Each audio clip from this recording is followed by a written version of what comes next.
Écoutez, c'est un privilège d'être Camerounais. Je dis bien, c'est un privilège d'être Camerounais. Mais seuls les Camerounais ignorent de ce qu'ils sont, de la compétence qu'ils ont, des acquis qu'ils ont. Et vous avez donc ces charognards, donc Richard Bonaparte, qui ont fait 38 ans à ces mêmes véritables pessimistes entre les Camerounais. Les Camerounais sont devenus la honte et l'insulte mondiale. D'autres sont obligés de cacher même leur nationalité. Et c'est pour ça qu'il faut comprendre la dimension de notre combat.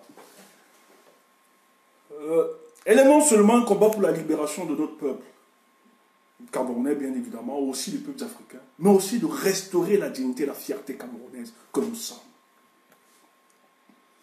Mais le régime de Paul Biya a réussi durant 38 ans à faire comprendre que la diversité qui se trouve sur le plan culturel, ethnique, tribal, est une menace pour le vivre ensemble et notre intégrité et notre vie d'intégration nationale. Et beaucoup ont posé ce problème. Beaucoup ont cru en ce projet funeste porté par ce régime aujourd'hui qui est à bout d'inventivité politique, à nous faire croire que le mal des Camerounais, ce sont les Camerounais. Aujourd'hui, on voit des Camerounais s'opposer. Le débat n'est même plus politique, mais on attaque des gens à cause de leur appartenance ethnique. Une volonté voulue par ceux qui nous gèrent. L'exacerbation du tribalisme comme force centrifuge pour opposer les Camerounais entre eux. Or, le défi que le continent africain attend, non seulement le continent africain, mais le monde entier, c'est un défi qui voudrait que les Camerounais mutualisent, conjuguent. Ce sera une conjonction, une coordination de nos forces pour donner le défi sur le plan international, et tant sur le plan national que sur le plan international. Restaurer notre fierté. Mais vous aviez des gens en manque de vision, en manque d'inventivité politique, qui nous empêchent de réaliser l'idéal camerounais. Mais si je m'exprime ainsi, c'est pour dire à mes chers amis, mes frères et sœurs, mes amis qui me sont chers, qui ne comprennent peut-être pas le sens de notre combat, qui ont pour une notion de l'implication politique dans la cause nationale comme étant une volonté de se donner en sacrifice. Oui, on peut se donner en sacrifice. Mais c'est qu'on ne peut pas prospérer dans de telles conditions sans promouvoir la justice sociale. Rien de bon ne peut découler. Nous ne pouvons pas atteindre certains défis tant que nous n'aurons pas résolu ces contradictions internes qui nous opposent aujourd'hui. Encadrées bien évidemment par un régime en perte de vitesse.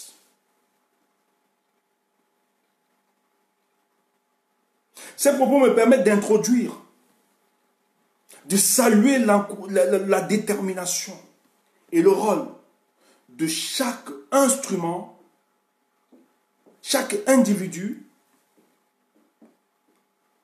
qui se donne jour et nuit dans le travail d'édification de conscience, de pause, d'actes pour nous permettre chaque jour d'atteindre l'idéal qu'on s'est fixé. Parce que finalement, nous avons un idéal commun. Cet idéal, c'est la libération du peuple camerounais pris en otage par ce régime. Donc nous ne pouvons pas simplifier ou négliger tous les actes posés par tous les activistes politiques qui aujourd'hui ont sacrifié de leur personne, leur famille, et sont donnés comme instruments pour la libération du peuple camerounais. Tant ceux qui font un travail d'éveil de conscience, qui nous apportent des lucioles, de la connaissance pour la compréhension sociopolitique du Cameroun, mais aussi de ceux chaque jour qui, par des actes, des actions qui posent sur le terrain, nous permettent de marquer le coup chaque jour et de mettre en difficulté ce régime démocraticide de Yaoundé. Donc nous ne pouvons pas nous taire. Nous ne pouvons pas rester indifférents face à ces apports, à ces efforts des Camerounais dispersés, disséminés dans toute la diaspora pour la lutte ultime afin de restaurer la fierté et la dignité du peuple camerounais. Donc je salue encore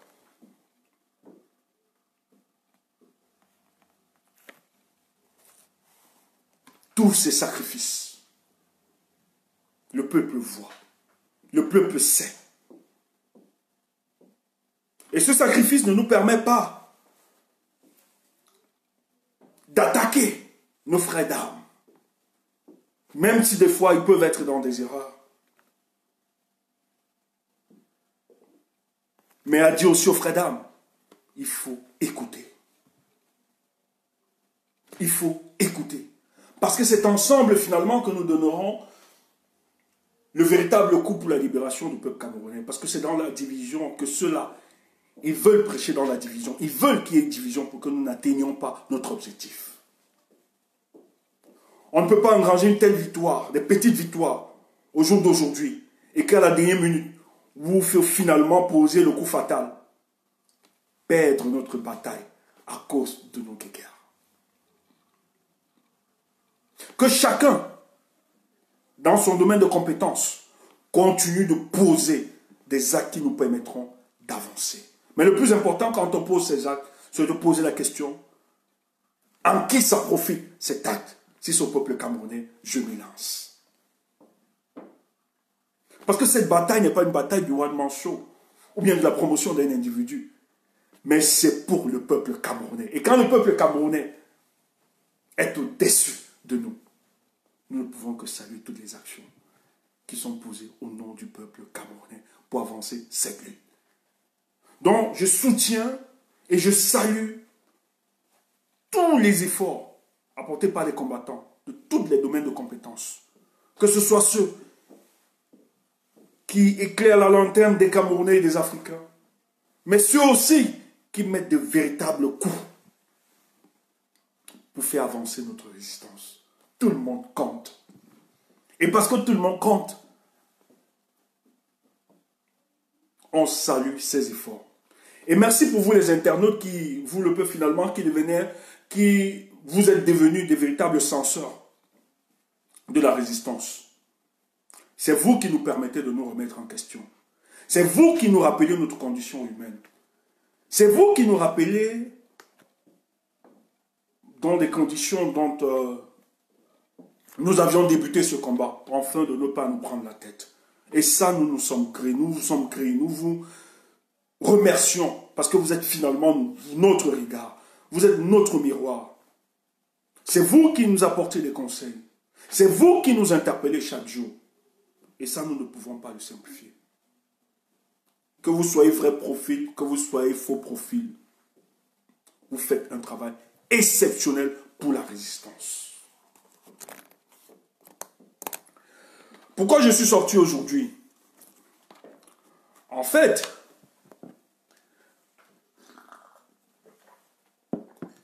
quand vous aviez à la tête d'un pays, ceux qui gèrent le Cameroun, des mécréants. Quand je parle des mécréants, j'aime bien. Des gens sans loi, sans foi. Il faut être très prudent. Parce que pour eux, la conception de la politique n'est que du banditisme démocratique. Ça n'a rien à voir avec les valeurs de la démocratie dont on veut le faire chanter. Parce que le seul argumentaire qu'ils ont, ou bien le seul argument qu'ils ont la plupart du temps, lorsque vous allez poser de véritables discussions et vous allez percer l'abcès, ils vous diront, il faut se conformer aux tests, comme s'ils respectaient les mêmes tests qu'on s'est fixés. Aujourd'hui, le grand débat se situe sur la question de succession de gré à gré. Oui, ils nous font croire que c'est du fantasmagorique parler du gré à gré évoqué par le professeur Maurice Kamto. C'est fantasmagorique ce qu'il dit, ce qu'il raconte. Les tests sont clairs. On a entendu, je crois c'est Ona, oui, Grégoire Ona, qui, soit si c'est Grégoire ou bien Femme Dongo, qui disait les tests sont clairs, il y a une constitution qui encadre cela, même s'il y avait le cas de la vacance devait être constaté, les tests sont clairs, ça va mieux s'organiser, donc il n'y a pas à bavarder sur cette question. Le Cameroun, c'est un pays de droit, et on respecte le droit. Mais vous croyez que vous aviez affaire à une génération qui est ignorante des rouages et les méandres de la politique portée par le régime de M. Paul Biya. Ce monsieur a bâti sa politique sur la duperie, le mensonge, la brutalité, la violence. Et quand on a un adversaire politique qui piétine toutes les règles démocratiques dans le but de se maintenir au pouvoir, il faut être très prudent. Il faut être très très prudent. Et veiller. Éviter de faire la politique politicienne, comme d'autres, qui nous font croire que pour changer le cours des institutions au Cameroun, il faut juste être un parti de l'opposition institutionnelle, donc reconnu par vos adversaires politiques. C'est comme ça qu'il faudra changer. On a vu certains être représentés aujourd'hui à l'Assemblée nationale qui nous disent qu'ils vont apporter de véritables réformes pour changer le cours de l'histoire. Mais ce qu'on tient à leur rappeler, il y a eu des partis d'opposition institutionnels avec une multitude de députés qui n'ont pas pu changer, qui n'ont pas pu empêcher le RDPC, le rassemblement des petits copains, de nous amener à l'heure où nous sommes. Mais nous disons toujours merci. Parce qu'à chaque bataille historique de notre pays, elle suscite toujours ces hommes. Et pour le cas du Cameroun, nous avons l'homme qui a été suscité, qui a cette épaisseur politique pour affronter ses adversaires. Et pour le cas contraire, pour le cas présent, il est le seul. Ça m'engage. Peut-être les autres vont le prouver par peu. Mais il est le seul cohérent et celui qui a l'épaisseur politique pour affronter ses adversaires. Et ça nous intéresse parce que il est finalement l'homme politique, non seulement le plus aimé, mais l'homme qui pose les vrais problèmes, tant sur le plan institutionnel, économique, social, culturel, etc., sur la table de discussion. Ce monsieur a mis en difficulté le régime démocraticide de Yaoundé. Après l'élection, 7 octobre 2018, il a mis sur la table le hold-up électoral. Même comme les gens ont voulu balayer cette histoire. On a même voulu infantiliser ce concept. Le rendre inaccessible, incompréhensible auprès des Camerounais. Mais merci pour la démarche pédagogique qui a été portée sur les réseaux sociaux. Tant sur le plan sur les réseaux sociaux que dans les médias. Pour expliquer le bien fondé de cette revendication. Qui a été pour nous le socle granitique de toute revendication du peuple camerounais. Mais aujourd'hui, un nouveau chapitre s'ouvre à nous. C'est de la succession de gré à gré. Il faut comprendre qu'est-ce qui se passe. Pourquoi ce silence à Yaoundé?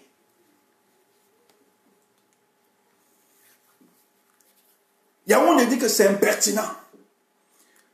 c'est d'une impertinence politique, c'est du buzz de parler du gré à gré. Peuple camerounais, mon peuple, mes voyous, il faut qu'on nous parle d'abord, le gré à gré c'est quoi même? Cette histoire. C'est vrai que dans le droit des affaires, on évoque le gré à gré. C'est beaucoup plus les juristes. Même droit administratif, etc. On évoque ça. Mais nous, les voyous, on doit parler terre à terre, gré à gré. Le gré à gré, on dit contrat gré à gré. C'est que ces deux entités, ou bien deux individus, qui s'engagent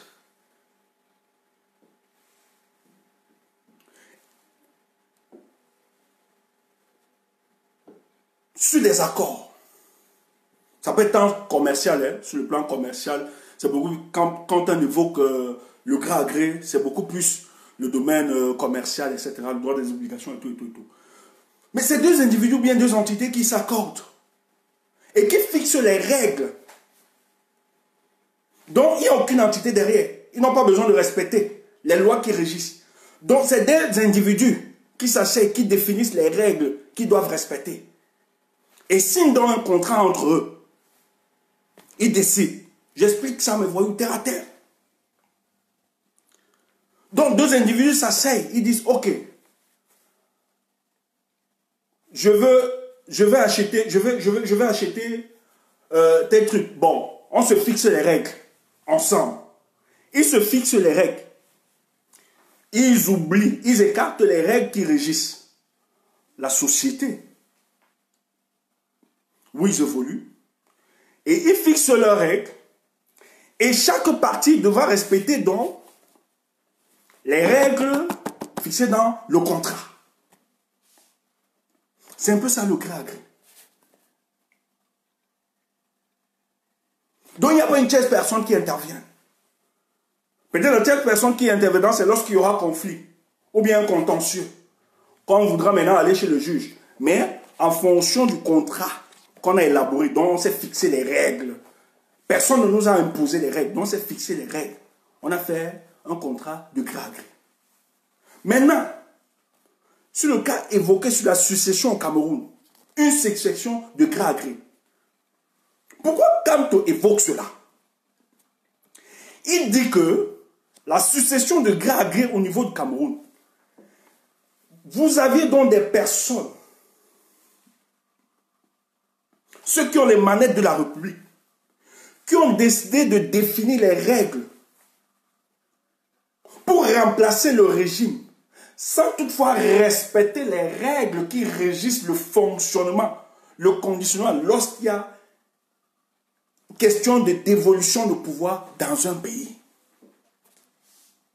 Donc quand on est en train de dire au peuple camerounais, il y a une succession de gré à gré. Donc c'est-à-dire, il y a un remplacement qui se fera à la tête du Cameroun sans toutefois consulter le peuple souverain. Sans toutefois respecter les règles. C'est pour ça qu'il parle de succession gré à gré. Donc les gens vont remplacer tranquillement Paul Biya sans toutefois consulter le peuple souverain. Néanmoins, la loi, les règles qu'on s'est fixées lorsqu'il y a vacance du pouvoir. Donc on exclut le peuple dans toute son entièreté. On piétine les règles démocratiques qu'on s'est fixées pour le fonctionnement d'une république. Et ces gré à gré ont fait intervenir des forces endogènes et exogènes pour le contrôle du pouvoir. Donc c'est pour ça qu'il parle quand il parle de succession de gré à gré, on ne se limite pas seulement sur l'aspect national. Il y a aussi une dimension internationale. Parce que vous aviez les bandits nationaux et les bandits internationaux qui vont devoir cautionner ce qui va se passer à la tête de notre État. Et l'un des bandits qui encadre ça, qui oriente ça, qui organise, qui supervise, c'est, pour le cas du Cameroun, c'est la France. Et la France n'est pas à sa première expérience.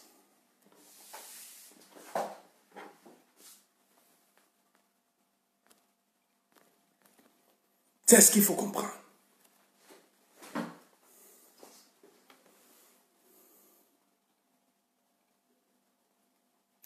Attendez, hein, il y a des personnes...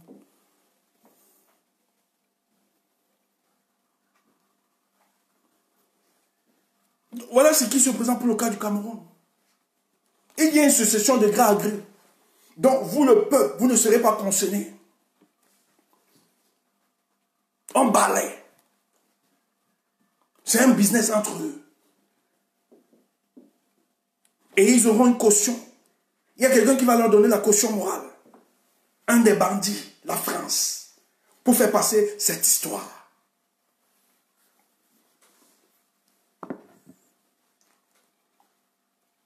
Mais pourquoi ils disent donc que c'est impertinent de parler de ça? Est-ce que Kamto est idiot? Est-ce que ce monsieur est irréfléchi? Quand il évoque la succession de gré à gré,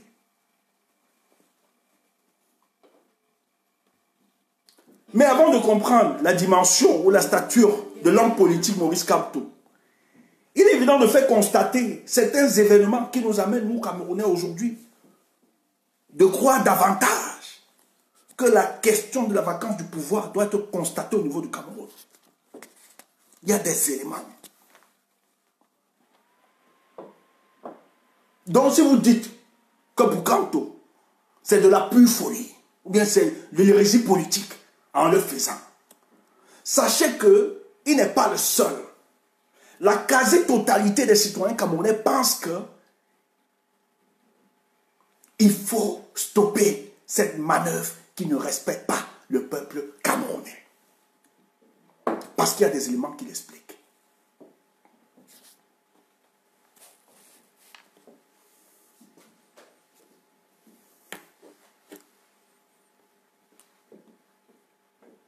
Quand on allait sur un fait, le Cameroun est frappé par une crise sanitaire.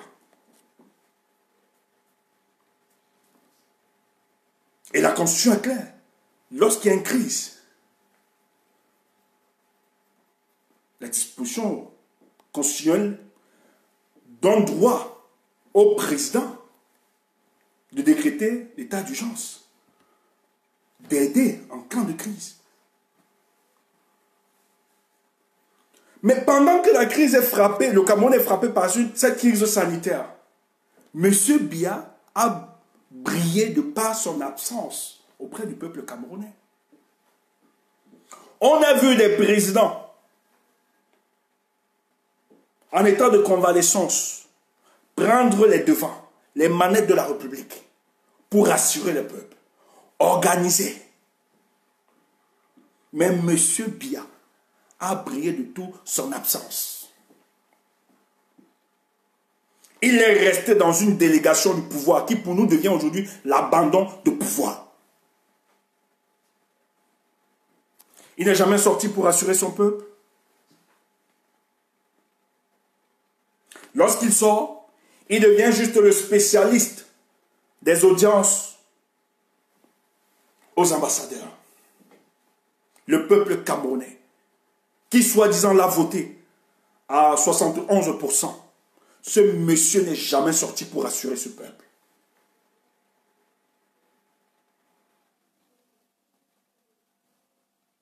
On a démontré que les vidéos qui circulaient dans les réseaux sociaux n'étaient que des deepfakes. Et je tiens à vous rappeler, le 27 mars, le Gabon propose au Cameroun. Le Gabon propose, ça c'est bien Ali Bongo, vu les données, l'évolution de la crise sanitaire dans la sous-région, le président Bongo, qu'on n'est pas toujours très d'accord avec lui, propose qu'il faut une réunion d'urgence des chefs d'État de la sous-région une vidéoconférence le 27 septembre. Qui a urgence de faire une vidéoconférence. Et il demande au Cameroun la possibilité d'envisager vite fait une réunion sous-régionale dans le but de mettre sur pied une réponse rapide sur le plan régional, parce qu'il y aura aussi la chute du baril de pétrole. Donc il fallait une réponse commune par rapport à cette crise au niveau de la sous-région. Jamais de réponse. Aucune réunion.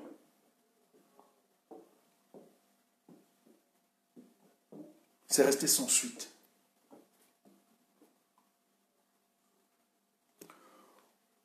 Pourquoi?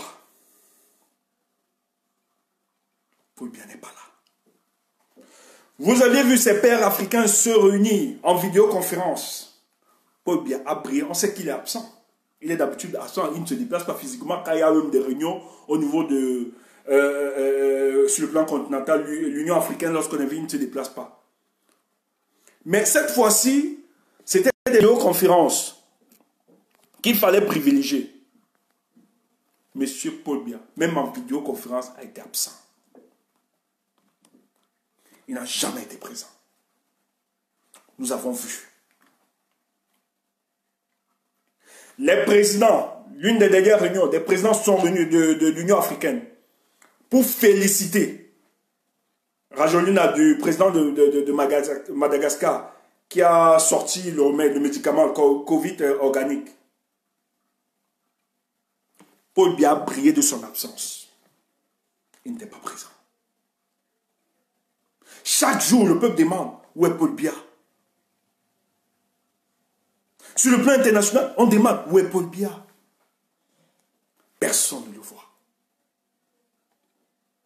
Pour calmer les Camerounais, on nous organise ces fameuses audiences avec la complicité de la France. Et l'autre jour, pour donner une très belle image, vous avez aussi la bandite de la Corée du Sud qui est venue encaisser cela. Nous avons eu des informations que les États-Unis ont refusé de jouer à cette mascarade, c'est simulacre. Parce qu'ils savent, ils ont des renseignements pour ça.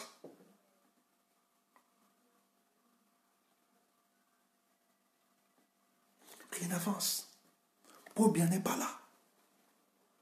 Est-ce que vous croyez qu'un tel homme, celui dont en 2000, je crois que c'est en 2004, lorsque la rumeur circulait qu'il était mort, vous avez vu quand Paul Biya est revenu, il a nargué tous ses détracteurs, ceux qui annonçaient Paul Biya pour mort et tout ça. Il leur a dit clairement, vous attendez mes funérailles, mais attendez dans 20 ans.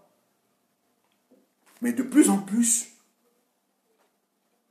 la question de l'existence de Paul Biya se pose. Pourquoi ce silence? Pourquoi Paul Biya ne sort pas rassurer les Camerounais? Pourquoi ne va-t-il pas près des infirmiers et infirmières qui se donnent jour et nuit pour sauver les Camerounais, les rassurer? Pourquoi Paul Biya ne pilote même pas cette crise comme les autres chefs d'État l'ont fait? Je tiens à vous rappeler, le président tchadien, Idriss Déby, le 10 juin, il a présidé, lui-même il est le président, c'est lui qui supervise commission contre la commission contre la lutte contre la Covid-19.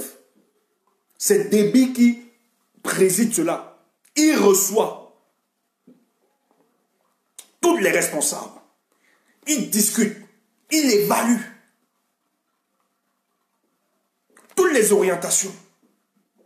Il écoute ce conseil, ce comité. Déby pilote. Pareil pour le Gabon. Pas des histoires qu'on raconte.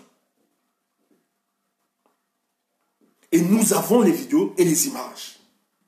Mais pour le cas du Cameroun, on n'a jamais vu Paul Biya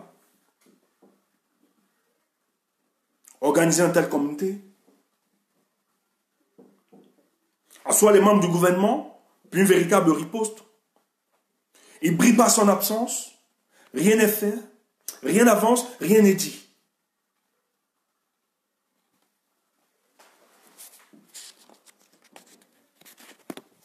Ok, peut-être nous spéculons, peut-être nous racontons n'importe quoi, mais jusqu'à preuve de contraire, nous estimons que Paul Biya est finalement inapte au commandement. Paul Biya ne peut plus assurer les fonctions de président du Cameroun. Et ils le savent très bien. Mais ce qui se passe à Itoudi, avec ces pseudo-audiences à répétition pour calmer les aspirations profondes du peuple camerounais qui veut voir finalement leur président physiquement, ils sont donc obligés d'organiser ces simulacres rencontres dans le but de présenter le spectre de M. Paul Biya aux Camerounais et aussi à ceux du gouvernement de se taire qu'il est bien vivant. Mais je vais vous faire écouter ceci. Même pas écouter.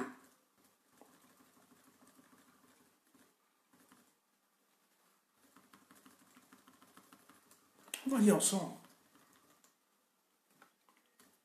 Parce que je crois que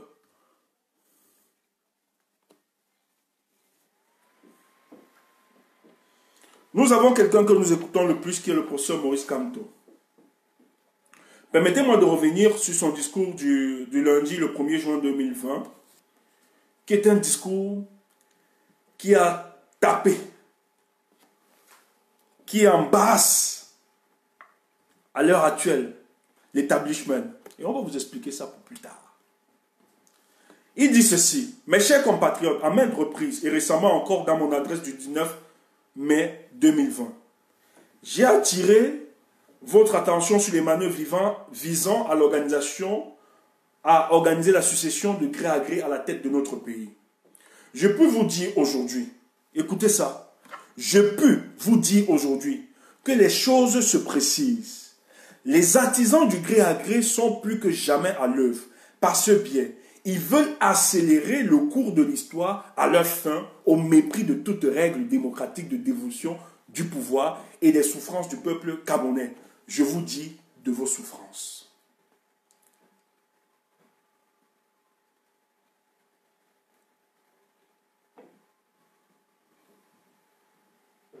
Je peux vous dire aujourd'hui que les choses se précisent. Le professeur dit,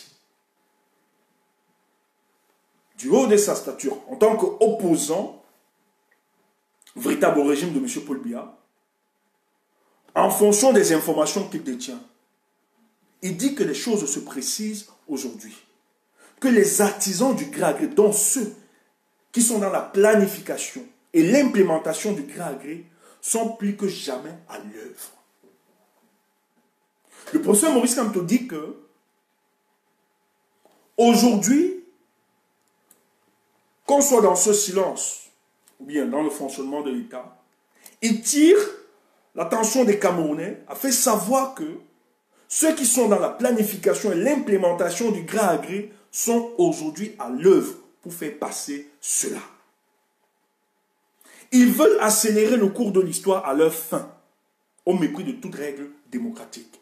Quand on dit que ces gens sont là, veulent accélérer le cours de l'histoire à leur fin. Donc ils sont dans une logique de manipuler, d'orienter en leur faveur pour la prise et le contrôle du pouvoir du peuple camerounais, au mépris de toute règle démocratique de dévolution du pouvoir. Lorsqu'il y a dévolution du pouvoir dans un pays, ce que l'imagerie populaire adhère le plus, c'est les élections. Mais quand on dit que ces gars sont en train de piétiner les règles démocratiques de dévolution du pouvoir au Cameroun,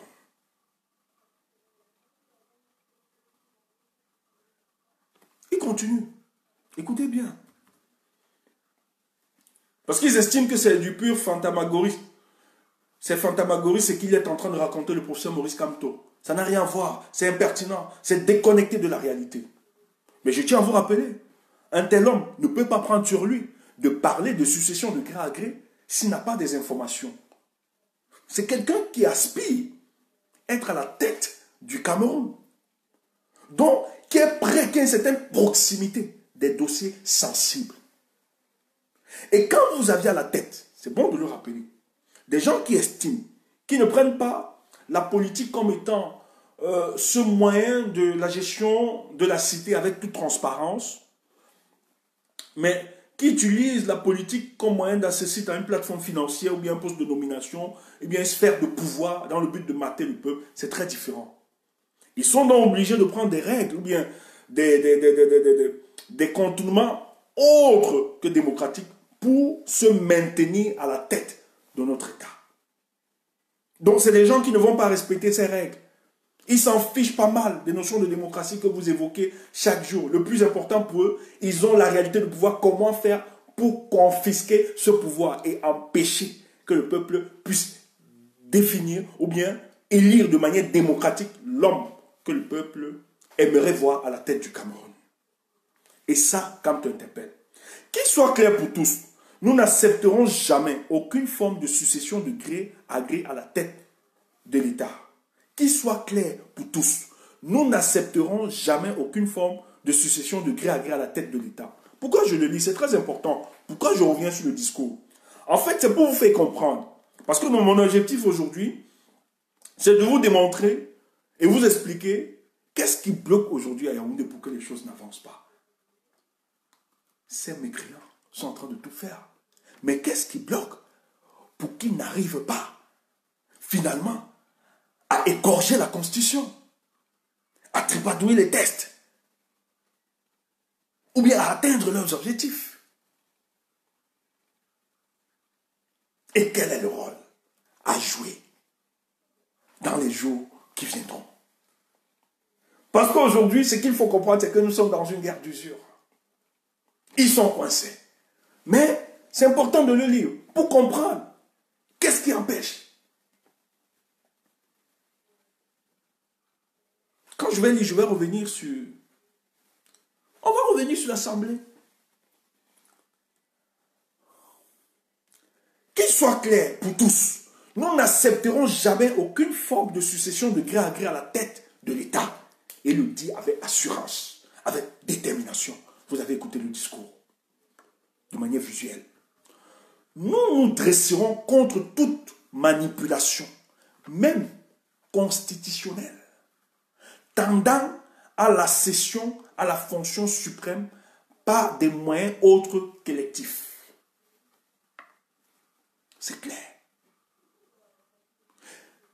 Qu'il soit clair pour tous, nous n'accepterons jamais aucune forme de succession de gré à la tête de l'État. Nous nous dresserons contre toute manipulation, même constitutionnelle, tendant à la cession à la fonction suprême par des moyens autres qu'électifs. Nous nous mobiliserons contre l'organisation de nouvelles élections populaires au Cameroun sans que soient remplis les deux préalables majeurs que sont la résolution du conflit armé dans le nord-ouest et le sud-ouest et la réforme consensuelle du système électoral. Rien ni aucune circonstance politique, même exceptionnelle, ne pourra être évoquée pour organiser de nouvelles élections sans le respect de ces deux préalables. Ça, c'est le professeur. Donc, il n'y a pas de circonstances atténuantes, bien des cas d'exception qui donneront raison à cette personne d'organiser une élection de manière précipitée, sans toutefois poser ces deux préalables. Mes chers frères, les peuples du nord-ouest et du sud-ouest souffrent dans leur chair profonde. Nous sommes à plus de 12 morts déjà. Et ça ne peut pas nous laisser indifférents. Aller dans une élection en niant le meurtre, massacre, les assassinats orchestrés dans deux parties de notre pays, c'est faire face à notre indifférence, notre inhumanité. Donc il est important de reconsidérer cette guerre et de dire que finalement nos frères du nord-ouest et du sud-ouest compte pour la somme du Cameroun. C'est une guerre qu'on a engagé les Camerounais. Les Camerounais ne sont pas contents de cette guerre. La majorité des Camerounais ne sont pas d'accord. C'est une guerre de M. Biya contre une partie du peuple camerounais qui refuse le modèle de gouvernance de ce régime. On ne peut pas relancer ou bien repenser ce pays sans toutefois mettre au centre du débat la question de la guerre du Nord-Ouest et du Sud-Ouest.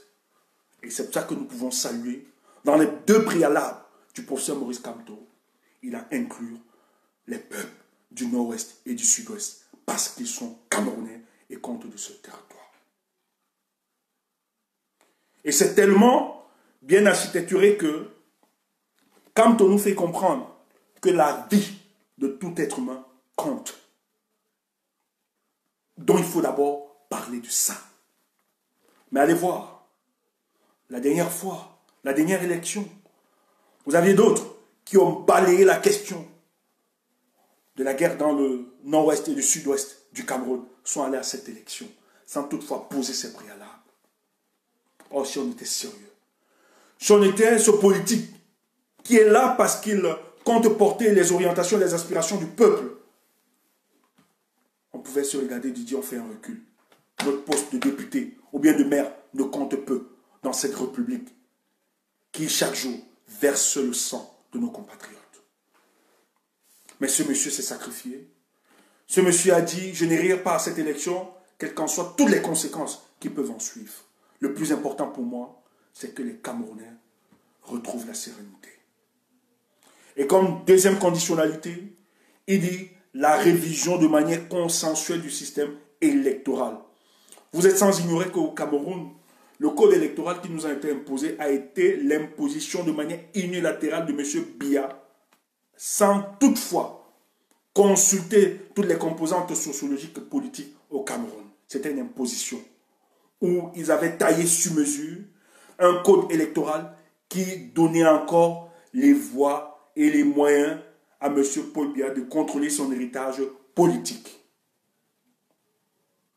Kamto dit, même dans cette manœuvre, vous ne pouvez pas aller à cette manœuvre si ces deux préalables ne sont pas résolvés.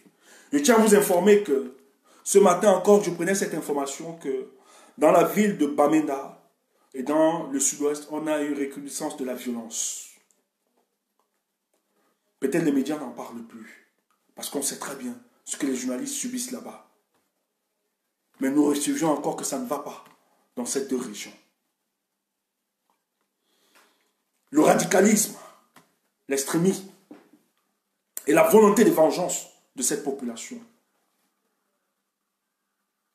est atteint un certain paroxysme dont on ne peut pas décrire la violence sur le terrain, comment ça s'opère. Notre pays se déchire, mes chers frères. Rien, ni aucune circonstance politique, même exceptionnelle, ne pourra évoquer pour organiser de nouvelles élections sans le respect de ces deux préalables. Nous n'avons cessé de faire des propositions concrètes pour la résolution de l'une et l'autre crise. Mes chers compatriotes, comme vous le saviez, à l'issue de l'élection présidentielle du 7 octobre 2018, c'est important que je refasse, que je lise. Vous allez comprendre pourquoi il était important de lire, parce que pour la compréhension de la suite et la continuité de notre combat, pour la mobilisation générale, il est important de comprendre ce discours. Chaque jour, quand je lis ce discours, je comprends davantage le but et le sens même de notre mobilisation. Parce qu'il y a des éléments à décrypter.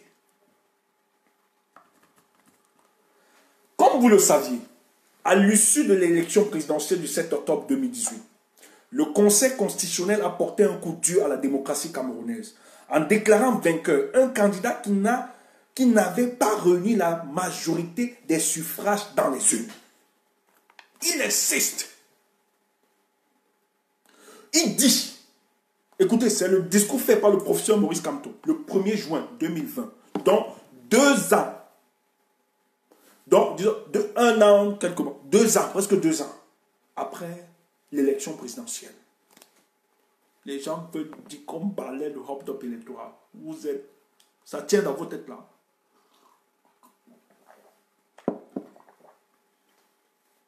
Ça tient. Il insiste, le Conseil constitutionnel a porté un coup dur à la démocratie camerounaise en déclarant vainqueur un candidat qui n'avait pas réuni la majorité des suffrages dans les urnes. À la suite de cette forfaiture, des militants et des sympathisants du mouvement pour la renaissance du Cameroun ont été brutalisés. C'est pour ça qu'il faut saluer le MRC. Il faut saluer. Ceux qui insultent le MRC là, c'est pas bon. Le MRC a joué sa part. Au Cameroun, ils nous ont joué. Vous les avez vus sortir. Ils ont accompagné Maurice Kamto. Il y a beaucoup qui ne croyaient pas encore à l'époque. Lorsqu'il commençait même ses marches. La cote de popularité que ce monsieur a aujourd'hui, il n'avait pas à l'époque. Mais le MRC, même avec ses moyens rudimentaires, ont accompagné ce monsieur. C'est pour ça que quand vous félicitez, quand on félicite le professeur, le président élu Maurice Kamto, il faut aussi saluer l'engagement de ceux du mouvement du MRC. On ne peut pas régner ça. On ne peut pas régner ça. Ils sont nombreux dans ce mouvement-là. Qui ont fait de lui ce qu'il est. Aussi, qui l'ont porté, qui ont cru en lui. Ouais, on me dit de bloquer. Attends un peu. Ouais, ben toi, Stéphane, bloque-moi le faux profil, siffleur, laïs. Ok. Dès que je vois faux profil, je bloque. Ne vous inquiétez pas. Comme vous interpellez, je vais bloquer dès que je vois. Je ne lis pas souvent. Excusez-moi, je ne lis pas trop les messages. Souvent. À la suite de cette forfaiture, des militants et sympathisants du mouvement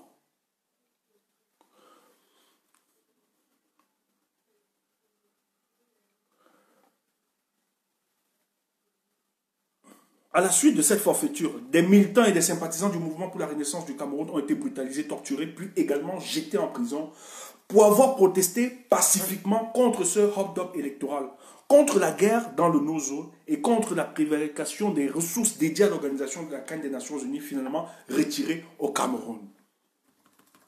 Donc, quand on reprécise que des gens, le Conseil constitutionnel n'a pas reconnu, a déclaré vainqueur, quelqu'un qui a perdu, qui n'avait pas les suffrages. Et à la suite de ça, lorsqu'ils ont décidé de manifester, on les a arrêtés. Parce qu'ils dénonçaient le hold-up électoral, la guerre dans le Nozo. Et ils dénonçaient aussi la distraction des fonds dédiés à l'organisation de la Coupe d'Afrique 2019 et qui n'a pas eu lieu. Dès que c'est là, vous me dites seulement, je bloque, pardon, je ne lis pas en même temps, je ne suis pas en train de lire.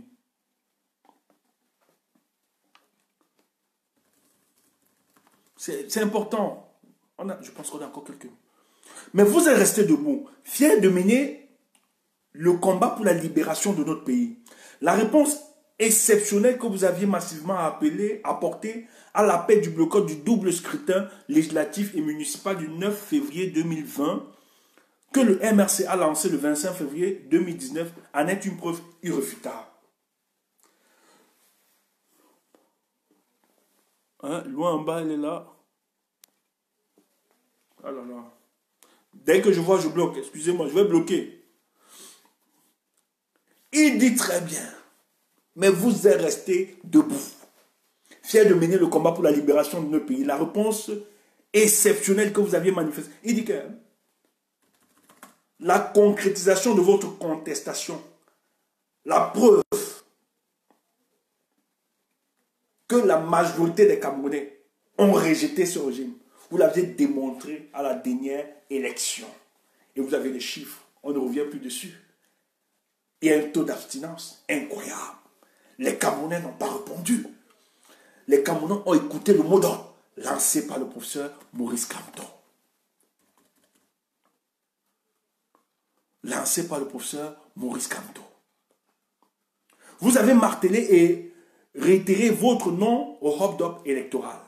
Car il faut bien se rendre à l'évidence que le régime de M. Paul Biya reste sourd, indifférent et dédaigneux face aux souffrances de nos populations martyrisées du Nozo et aux attentes légitimes du peuple camerounais relatives à la réforme consensuelle du système électoral. Il sait qu'une telle réforme, si elle est bien menée, sonnerait à coup sûr le glas des élections frauduleuses qui ont tristement émaillé l'histoire de notre pays. Quand on dit qu'en le faisant, Biya sait très bien que le jour, et ce n'est pas pour rien, que toute la communauté insiste, même la communauté internationale, la réforme du système électoral au Cameroun. Et vous croyez que c'est tellement facile pour eux, ceux qui nous gèrent? Si c'était tellement facile, ils devaient aller vers là. Mais ils sont bloqués parce qu'ils savent que s'ils ouvrent le jeu démocratique au Cameroun, ils ne battront plus. Et quand on explique, de par l'histoire de notre pays, que Biya s'est maintenu à la tête du Cameroun à cause des élections frauduleuses. Donc il est conscient qu'il ne peut pas attaquer ces réformes. Il est conscient de ça, qu'il ne faut pas attaquer cette réforme. Parce que si on ouvre le jeu démocratique au Cameroun, il perdra à coup sûr ces élections. Vous comprenez pourquoi ceux qui ne veulent pas d'alternance par la voie démocratique dans notre pays sont à l'œuvre et prêts à franchir toutes les bornes, avec l'appui de leur soutien extérieur.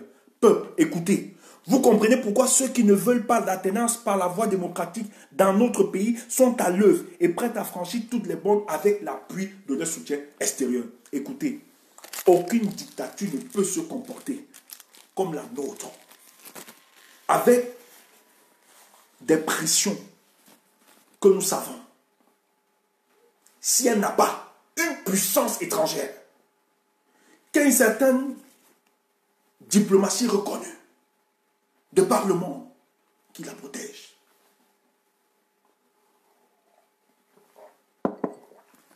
C'est pour ça que tous les politologues, tous les spécialistes et les géostratèges, qui veulent nous expliquer de l'indifférence de la France par rapport à ce qui se passe au Cameroun, c'est une imbécilité. C'est une insulte au peuple camerounais. Une dictature ne peut pas se maintenir. Je vous dis, il se maintient jusqu'à l'heure d'aujourd'hui parce que la France est là. Ils ont échoué. Ils n'ont plus rien à proposer. Toutes les stratégies. Mais ils se maintiennent. Parce que sur le plan international, ils ont un complice. La France. Je suis désolé d'insister dessus. Vous ne pouvez pas parler de politique dans nos États, presque inexistants, sans parler du comportement, cette duplicité congénitale de la France, lorsqu'il y a une question de dévolution de pouvoir dans nos États. On nous fait croire qu'elle n'est pas impliquée dans cette situation. Obéir juste à une logique. C'est une complicité sous-jacente dans le but de distraire notre combat. C'est pour ça que ce combat, pour nous, il est tellement cher et il est architecturé. Même quand on dénonce ceux du régime de Yaoundé, nous n'allons pas absoudre de toute responsabilité la France. C'est elle le concepteur, le maître en œuvre, pays organisateur de tout ce qui se passe. Nous sommes à plus de 12 000 morts dans le nozo. Parce que la France ne veut pas perdre ses intérêts au prix de sang des Camerounais. Et ça,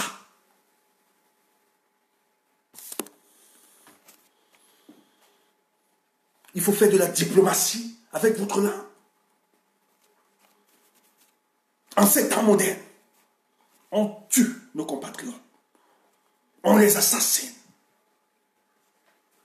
Parce qu'on doit préserver, protéger les biens des étrangers. Et par ricochet, protéger le pouvoir des autres. Si tu es dans ce combat et que tu estimes et que tu dis que la France n'a aucune responsabilité dans ce qui se passe au Cameroun, j'ai peur que nos ancêtres te maudissent. Il ne faut pas balbutier avec. Mais quand on l'a dit, on dissocie. Nous ne parlons pas du peuple français. On parle de ces politiques qui entretiennent la France-Afrique.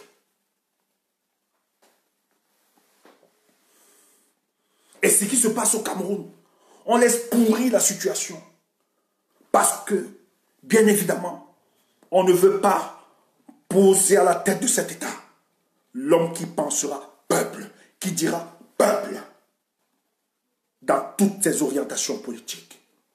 Et pour le cas d'espèce, Maurice Kamto est le seul qui parle peuple, qui pense peuple, qui mange peuple, qui dort peuple. C'est pour ça qu'ils ne veulent pas.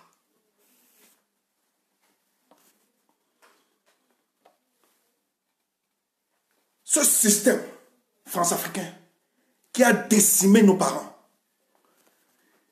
qui a détruit des villages, pour le cas du Cameroun, vous croyez que ces gens vont vous laisser ça tranquillement, abandonner? Chaque jour, ils scrutent. Je dis bien, chaque jour, ils scrutent comment faire pour mettre à l'écart cet homme qui pense au peuple et continuer avec quelqu'un qui sera une odeur de sainteté avec la France. Voilà donc. Ils savent que Paul Biya, ils ont ces informations. Paul Biya est dans une incapacité de gérer le Cameroun. C'est fini. Paul Biya, c'est du passé. Tout le monde dit, non, il ne faut même pas parler de la fille du président. Mais, vous aviez ri. Elle peut blaguer, elle peut manipuler, on peut manipuler. Vous aviez vu la fille du président de la République, vous voyez. Même si on peut jeter ça. Mais ne jetez pas ça comme du papier hygiénique, c'est qu'elle est en train de vivre. Il faut questionner de la pertinence. Et nous sommes tous des politiciens. Il faut remettre qu'est-ce qui se passe. C'est la preuve d'une faillite, d'un système en pleine déliquescence, en pleine faillite. C'est pour ça que nous autres, on scrute les faits et les gestes de sa fille, parce que ce sont des indices qui nous renseignent.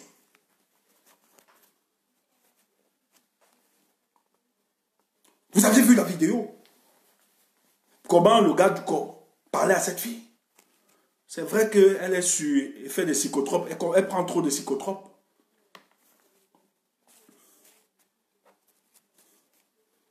Mais ça prouve, ça nous renseigne sur beaucoup d'éléments. Mais ne jetez pas comme du papier hygiénique. Il faut questionner de la pertinence. Et des signes nous parlent. Il n'est plus aux commandes. Il est frappé d'une incapacité. D'ailleurs, s'il était aux commandes, sa fille ne serait pas en train de vivre ce qu'elle vit. Parce que nous savons l'amour des parents. On ne pourrait même pas accepter. Avant, elle faisait des frasques. Est-ce qu'on montrait, c'était visible comme ça? Il fallait protéger le couple présidentiel. On ne devait pas blaguer, ça ne devait pas flûter. Mais il y a un problème.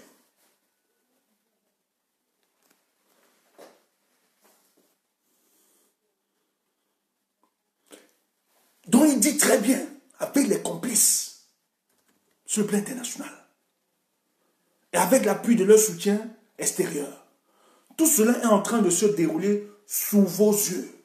Quand on dit que ça se passe, il dit très bien que sous nos yeux, c'est en train de se dérouler. On vient vous manipuler, vous accepter que non, il n'y a pas de grève. Laissez ça. On a versé l'argent des députés. Hein? On a versé beaucoup de millions. En dehors de ce qu'ils ont reçu. Oui, d'autres estiment que oui, c'est des prérogatives. C'est encadré par la loi des finances. Nous sommes d'accord.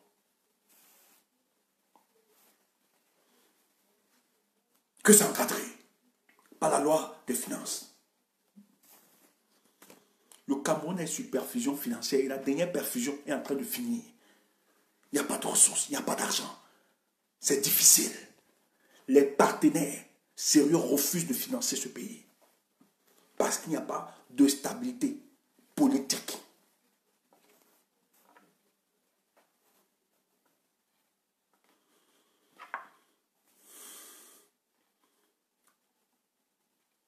Nous sommes rendus à un tournant de notre histoire. Il s'agit de ces moments à chaque peuple doit trouver au fond de lui le ressort ou le sursaut indispensable pour choisir le cours de son destin.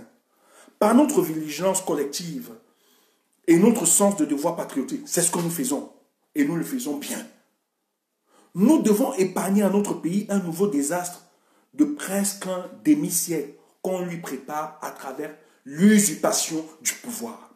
C'est pourquoi je réitère avec gravité que faute d'une résolution politique de la crise civile que le régime Biya a provoquée dans le nord-ouest et le sud-ouest, et sans une réforme consensuelle du système électoral à laquelle auront pris part les principales formations politiques et les organisations de la société civile crédible, le MRC et le peuple du changement n'accepteront pas qu'une nouvelle élection populaire se tienne au Cameroun. Pas plus qu'il n'acceptera aucune manipulation de la Constitution visant à organiser une succession à la tête de l'État par un mécanisme non électif. Autant dire que l'annonce de l'organisation d'une élection au Cameroun sans la résolution préalable de ces deux crises qui minent notre pays sonnera comme une déclaration de guerre.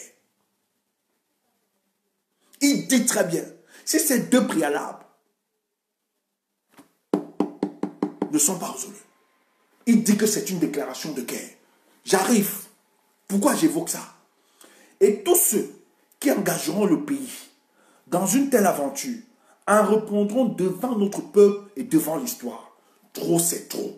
Le peuple camerounais a assez souffert de la gloutonnerie de quelques personnes dont toute l'incompétence et l'irresponsabilité et le cynisme s'étalent encore de façon dramatique à la face du monde et dans le cadre de la lutte contre la pandémie du Covid-19 et qui croient pouvoir conserver éternellement le pouvoir unique par la terreur de l'État. Il dit de l'incompétence et de l'irresponsabilité. Vous avez vu hier un ministre délégué, je ne vais pas citer son nom, vous le connaissez. Vous aviez vu l'impertinence, l'incompétence et l'irresponsabilité d'un ministre sur les plateaux. Voilà ce à quoi le Cameroun nous sert. Quelle honte! La raillerie sur le plan international. Allez voir. Vous avez vu hier un ministre incapable. Voilà ce qu'on nous sert. Qui est devenu finalement un amuseur public. Même pas pertinent. Voilà ce qu'on nous sert. Mais c'est les mêmes gens qui veulent se maintenir, qui veulent garder par tous les moyens. Ils utilisent la terreur d'État. Il est temps que la dévotion du pouvoir dans notre pays passe enfin par de processus démocratiques amis dans toutes les sociétés modernes, que le peuple camerounais ait la possibilité de se donner librement et dans la transparence des dirigeants légitimes qui sont tenus de lui rendre des comptes sur la gestion des affaires publiques. Nous sommes prêts. Il dit, ça c'est la détermination, peut-être je vais sortir par là, nous sommes prêts. Les tortures, les emprisonnements arbitraires et les humiliations, et nous les connaissons déjà. 15 d'entre nous, dont le vice-président du MRC, Mamadou Yacouba Mokhtar, sont encore en prison. Et si la mort doit venir pour cette cause, qu'elle vienne. Tenez-vous prêts, mes chers compatriotes, afin qu'ensemble nous engageons la phase ultime de la lutte pour la libération du Cameroun et l'avènement de la démocratie dans la vie politique de notre pays. Vous devez enfin pouvoir peser sur le destin de notre nation, compter sur un avenir, sur un meilleur avenir pour vos enfants, construire un pays fort et lui assurer un rayonnement international. Parce que la voie des élections démocratiques pour l'accès au pouvoir est celle que nous avons choisie résolument depuis le début de notre engagement politique. Je vous invite et vous réitère mon appel à vous inscrire massivement sur les listes électorales pour le moment venu. L'expression de votre choix soit massive, nette et sans appel. Ceci est un appel à la mobilisation générale des Camerounais de tous bords pour sortir notre pays de la nuit d'une dictature ivre de pouvoir et de fruits de la rapine et ouvrir une page nouvelle de la construction nationale, celle d'une société libre fondée sur l'état de droit, ouverte et donne sa chance à chacun de ses enfants. Je vous l'ai dit, je ne vous trahirai jamais. Il sort par là. Il dit très bien qu'on se tient prêt, que nous devons nous tenir prêts face à ce qui se présente. Et il dit très bien, mobilisation générale à tous les Camerounais. Nous sommes prêts à l'humiliation, à des arrestations arbitraires. Nous sommes prêts à tout. Il dit bien à tout ce qui va se présenter à nous, même si c'est la mort, le président élu dit qu'ils sont prêts. Pourquoi je vous l'ai lu et que je voulais parler? Le Cameroun, nous sommes en train d'assister à une section qui est ordinaire, bien évidemment, parce que vous savez que l'Assemblée nationale, de manière constitutionnelle, doit se réunir 3 fois à l'année. En mars, en juin et en novembre. Donc, nous sommes dans une section ordinaire. Mais c'est une section ordinaire aux enjeux extraordinaires. Écoutez ça. C'est une section ordinaire, mais aux enjeux extraordinaires. 1. Ils sont réunis en congrès. Donc, vous aviez les 2 chambres qui se sont retrouvées.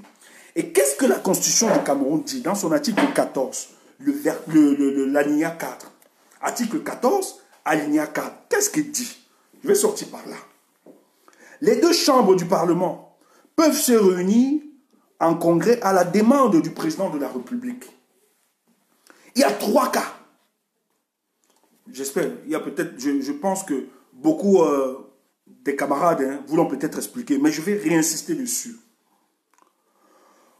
Le premier cas, on dit lorsqu'ils sont réunis en congrès, c'est sous invitation, c'est à la demande du président de la République.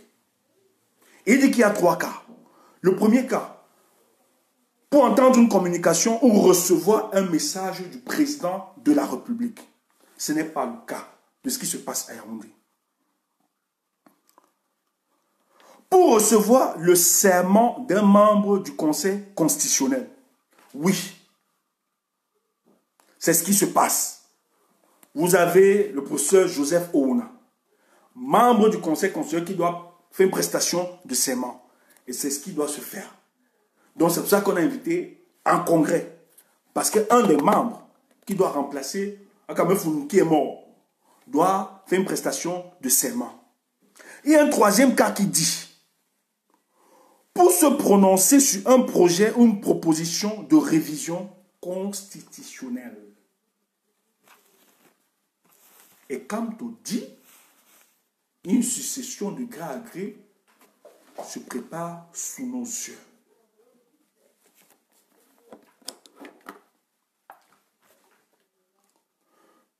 Écoutez, nous sommes vigilants et nous continuons d'être vigilants pour ce qui se passe à Yaoundé.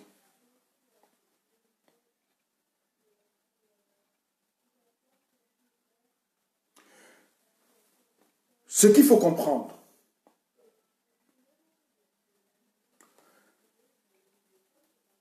à l'heure actuelle, à Yaoundé, les élus de la nation, en l'occurrence les sénateurs, les députés, sont en congrès par la demande du président de la République.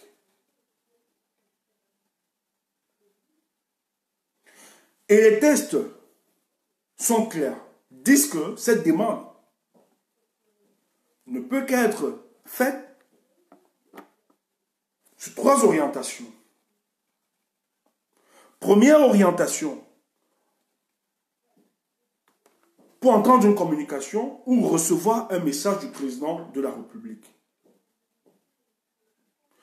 Ils sont réunis en congrès pour recevoir le serment des membres du Conseil constitutionnel. Et c'est ce qui s'est fait avec Jorna.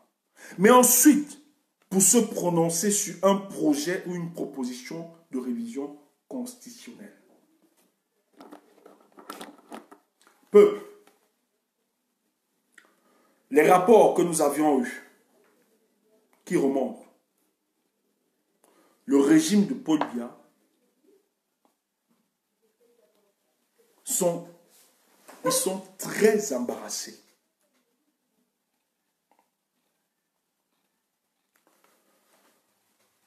Je ne sais pas, je suis un peu très embarrassé de pouvoir mettre dehors ou bien de donner mes sources.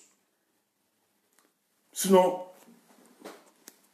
je vais embarrasser, je ne vais pas donner mes sources. Je vais seulement survoler, bien spéculer, s'il le faut ainsi.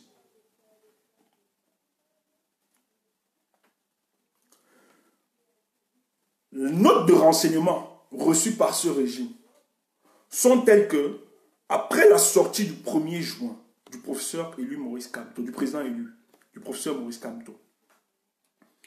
La note de renseignement, toutes les notes de renseignement qui remontent, est telle que la capacité de mobilisation du professeur élu Maurice Kamto risque de mettre en difficulté l'établissement s'il s'aventure à modifier la Constitution.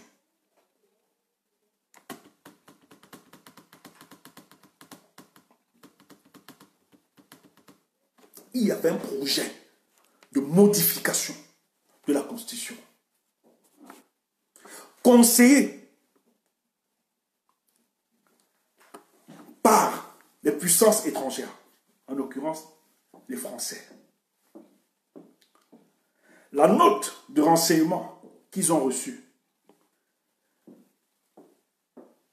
vu la déclaration du 1er juin du président élu, il en ressort que la détermination du professeur Maurice Kamto et ses alliés,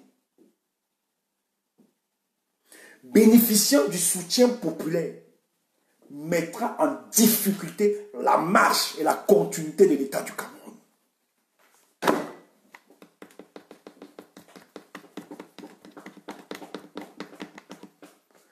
Frère, le professeur Maurice Kamto, sans savoir à porter les armes ou à se mettre, a fait reculer, je dis bien, a fait reculer ce projet de modification de la Constitution. Et vous savez ce qu'ils disent maintenant?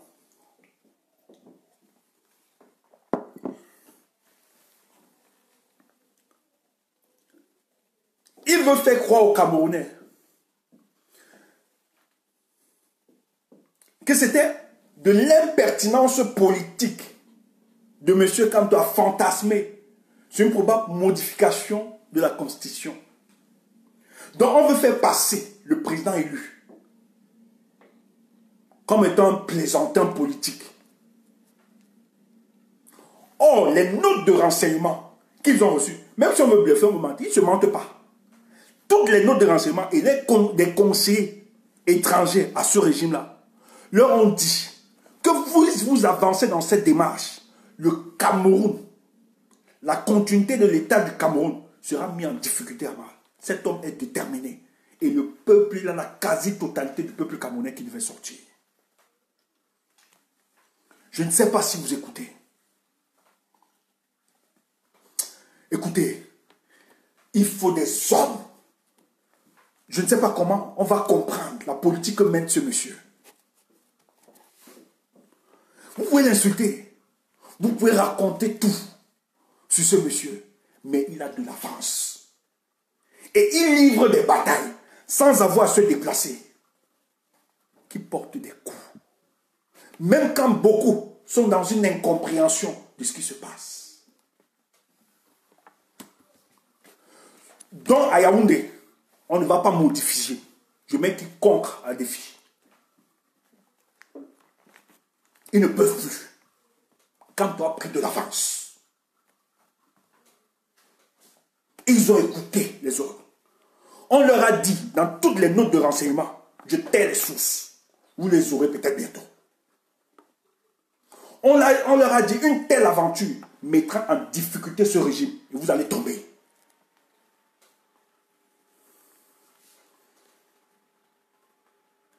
Ce monsieur, ils reconnaissent que le président élu Maurice Kamto a le soutien populaire. Je ne vais pas être dans l'exagération. La multitude des Camerounais soutiennent ce monsieur. Et dans les notes de renseignement, les Camerounais étaient prêts à descendre. C'est pour ça que quand on dit que les Camerounais sont lacisses ou bien mauves, vous vous trompez. Et Kamto était prêt. Je vous ai lu son discours où il dit: se rencontre en ce chemin, que la mort vienne. Il reprécise aux gens qu'il n'y aura aucune manipulation ou révision de la Constitution sans ces deux préalables. Et Dieu peut mobiliser fort et profond. Non seulement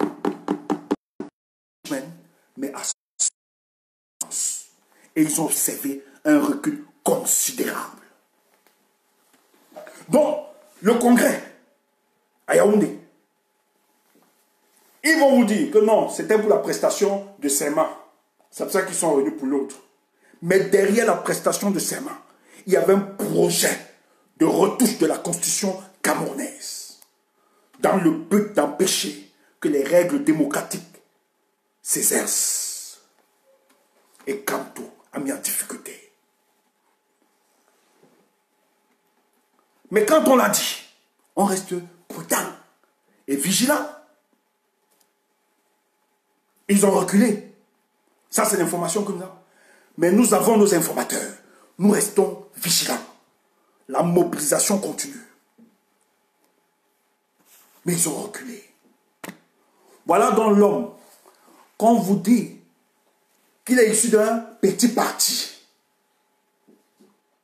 Voilà donc le petit parti qui met en difficulté tous les projets funestes, non sus, les non-dits de la politique en déroute, sans avoir à se salir. Ils savent qu'ils n'ont plus de cote de popularité. Ils savent dans toute leur sale besogne que le peuple ne soutient pas ça. Ils savent que le peuple est amour, aime Kamto. Et ils savent que le peuple camerounais a atteint un radicalisme incroyable. Ils sont prêts non seulement à sortir dans la rue, mais à se donner comme des agneaux sacrifiés pour la libération du peuple camerounais. Et ça met en difficulté. Et derrière, vous avez des puissances qui sont devenues finalement des amoureux, des amis du peuple. Des alliances objectives pour le cas présent. Qui attendent seulement cette situation et mettre en difficulté le régime. Frères, ils ont reculé. Il n'y aura aucune modification. Je dis bien aucune, je mets tout le monde à défi. Ils ne vont pas toucher. Maintenant, qu'est-ce qu'ils font? C'est la guerre de l'usure. Donc maintenant, ils veulent jouer sur le temps. Parce qu'ils estiment que le prétexte de mobilisation de Kamto était la tentative de l'égorgement de la Constitution, ne peut plus fédérer le peuple, mais peuple du changement, peuple camerounais. Je tiens à vous rappeler que ce type a décidé de ne plus donner le sommeil. Donc calmez-vous. Il y a une stratégie qui est en train d'être travaillée et vous allez observer ce peuple sera libéré. Parce que maintenant l'optique de ces gars, c'est la guerre d'usure. Nous épuiser. Le temps passe plus, mais nous allons les mettre en difficulté. Le serpent est dangereux quand on ne l'a pas vu. Mais quand on l'a vu, il ne devient plus dangereux. Et nous savons. Nous allons les mettre en difficulté. Ce monsieur, il faut le saluer. Ils sont Yaoundé. Moi, on est vigilant. Je rassure toute la résistance diasporique et le peuple camerounais qu'ils ont reculé dans ce projet. Quand on les a mis en difficulté sans avoir tremblé. Les informations sont sûres.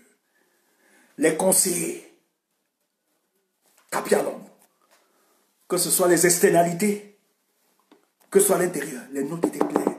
Que si vous tentez de toucher cette constitution, vous aurez le peuple camerounais en face de vous. Ce type a de la popularité.